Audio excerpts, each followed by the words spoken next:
एक दारू पीने वाले को एक दारू पीने वाला बंदा ही कुछ भी समझा सकता है। वैसे ही अगर तुम्हारे दिमाग में कुछ ख्याल चल रहे हैं तो तुम्हारे आसपास का एनवायरनमेंट भी वैसा ही होगा जो तुम्हें उसमें बना के रखेगा।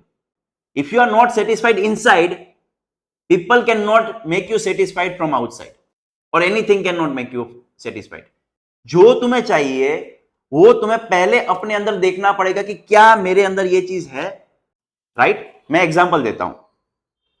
अगर तुम्हारा कैपेसिटी है 5 लाख या 10 लाख खर्च करने के बाद आउट ऑफ इंडिया का ट्रिप करने की, तुम वो कर भी रहे हो, लेकिन तुम्हारे माइंड में एक ऐसा सेटिस्फेक्शन का प्रॉब्लम चल रहा है कि क्या ये सही कर रहा हूं कि नहीं कर रहा हूं, अभी मुझे मेरे 10 लाख रुपए बिजनेस में डालने चाहिए नहीं डालने चाहिए। दूसरे ख्याल ये ऐसा आता है कि यार ये चल कर लेते हैं क्योंकि बाद में फैमिली भी बूढ़ी होने वाली है, मम्मी पापा भी बूढ़े होने वाले थे, उनको घुमा लेते हैं। वापस तीसरा क्वेश्चन ये आता है कि यार चलो मैं तो खर्चा कम करता हूं, जो 50 10 15 20 हजार रुपए बचे उसके, आता है कि नहीं आता है।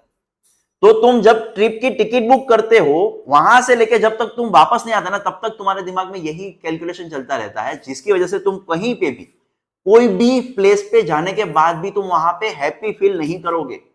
यू फील लाइक प्लेजर कि हाँ ठीक है मजा आ रहा है, लेकिन मजा नहीं आ रहा। समझ रहे हो, मजा आ रहा है अंदर से, मजा नहीं आ रहा, सेटिस्फेक्शन नहीं मिल रहा अंदर से। पीपल कैन सी यू, हाँ कि ये लोग दुबई गए हैं, ये लोग सिंगापुर गए हैं, ये लोग मलेशिया गए हैं, okay they are enjoying it, but you are not enjoying your life. कब? 5 या 10 लाख खर्च करने के बाद भी। सबसे पहले ये समझो, कल ही मैंने एक चीज डिसाइड की, मैं साल में 4 वेकेशन करूंगा, कंपलसरी करूंगा। हर एक वेकेशन का एक टारगेट बनाऊंगा। 3 महीने में मैंने XYZ काम कर लिया, तीसरे महीने पे वेकेशन पे जाऊंगा। चौथे से महीने से लेके मैंने छठे महीने तक काम कर लिया तो मैं सेकेंड वेकेशन पे जाऊंगा। 7 से लेके 9 तक काम कर लिया तो मैं थर्ड वेकेशन पे जाऊंगा, और 9 से लेके 10 से लेके मैंने 12th में काम कर लिया तो मैं फोर्थ वेकेशन पे जाऊंगा।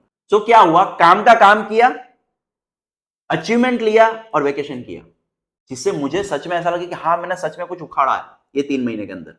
दिक्कत क्या होती है, आइदर हमारा फोकस सिर्फ और सिर्फ गोल के ऊपर होता है जहां पे हमें पहुंचना है, आइदर हमारा फोकस यही होता है कि हमें कहां पे घूमने जाना है, मुझे ये लेना है, तो दोनों जगह पे हम काम नहीं कर पाते।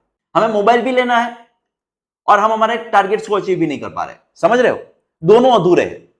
अब मोबाइल इसलिए नहीं ले रहे हो क्योंकि टारगेट अचीव नहीं हुआ, और टारगेट अचीव करते करते तुम्हें मोबाइल के बारे में ऐसा मन होता है कि यार मुझे लेना है, यार लूं या ना लूं। एक प्रायोरिटी बनाओ कि मेरा ये गोल और उसका ये रिजल्ट, मैं अपने आप को ही गिफ्ट दूंगा। हम हमारे कंपनी में हर एक अच्छे वर्कर को कुछ ना कुछ गिफ्ट देते हैं, कोई ना कोई हम बोनस देते हैं। क्यों? क्योंकि वो अच्छा वर्क कर रहा है। लेकिन एक ओनर खुद को कभी बोनस क्यों नहीं देता, खुद को कभी टिप क्यों नहीं देता? तो उसका रीजन क्या है? कंजूसी। हमें बचा के रखना है।